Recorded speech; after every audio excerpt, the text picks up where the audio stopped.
এইটো আমাৰ ভুৱন পেগু বিধায়ক ডাঙৰীয়া তেখেতেও দায়িত্ব লোৱা নাই আৰু আমাৰ সংসদ ডাঙৰীয়া প্ৰধান বৰুৱাদেৱেও কোনো দায়িত্বই লোৱা নাই।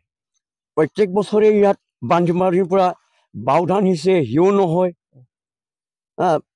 প্ৰত্যেক বছৰে বানপানী হয়, বহুত অসুবিধা হয়, ৰাইজে একদম ধান চাউল নাপায়ে, শুনিছ?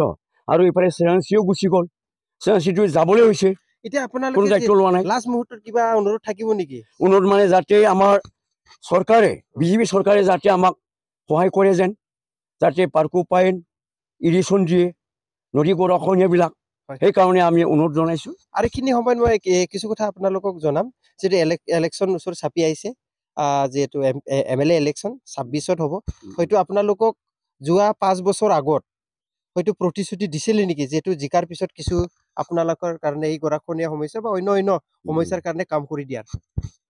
আমাৰ প্ৰধান বৰুৱাদেৱেও কৈছিলে, MP ডাঙৰীয়াই চব ইৰিগেশ্যন দিম বুলি, আৰু ভুৱন পেগু ডাঙৰীয়াও কৈছিলে চব ইৰিগেশ্যন আমি কৰি দিম, আমাক ভোট দি জিকাই দিয়ক বুলি কৈছিলে, আমি জিকাই দিলোঁ। এতিয়া নাই, 5 বছৰ পৰি গ'লেই, 10 বছৰ 12 বছৰ গ'ল, ভুৱন পেগুটো জিকাই আছোঁ, প্ৰধান বৰুৱাকো জিকাই আছোঁ। এতিয়াতো ইলেকশ্যন ওচৰ আহিছে, হয়তো আপোনালোকক আকৌ এইটো ভোটৰ মূল্যত জিকাৰ স্বাৰ্থত আপোনালোকক আকৌ প্ৰতিশ্ৰুতি দিব, তাত আপুনি কিমান গ্ৰহণযোগ্য বুলি ভাবে? আপোনালোকে এই সময়ত এবাৰ যিটো 26ৰ ইলেকশ্যনত আপোনালোকে কি সিদ্ধান্ত ল'ব? আমি সেইটোৱে ক'ম, আগত কৰি দিয়ক কামটো, ইলেকশ্যন দিয়াৰ আগত কামটো কৰি দিয়ক, ইৰিগেশ্যনবিলাক মানে গৰাখহনীয়া ইৰিগেশ্যন বুলি কয়, গৰাখহনীয়া প্ৰটেকশ্যনটো কৰি দিয়ক, তেতিয়া আমি লগে লগে আমি চুক্তিয়ে দিম, ভুৱন পেগুৰ লগতে থাকিম, প্ৰধান বৰুৱাৰ লগত থাকিম, যেনেকৈ আগত আছোঁ ঠিক তেনেকুৱাকৈ থাকিম।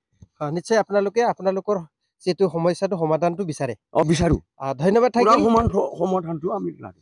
ধন্যবাদ থাকিল। এইখিনি সময়ত তেখেতলোকে হয়তো যিহেতু আমি এই অঞ্চলৰ ৰাইজে বহুত বছৰ ধৰি, যিহেতু আজি 40 বছৰ ধৰি নদীৰ সমস্যা, বানপানীৰ সমস্যা, গৰাখহনীয়া সমস্যা, বিভিন্ন ধৰণৰ সমস্যাৰ লগত তেখেতলোকে যুঁজি আহিছে।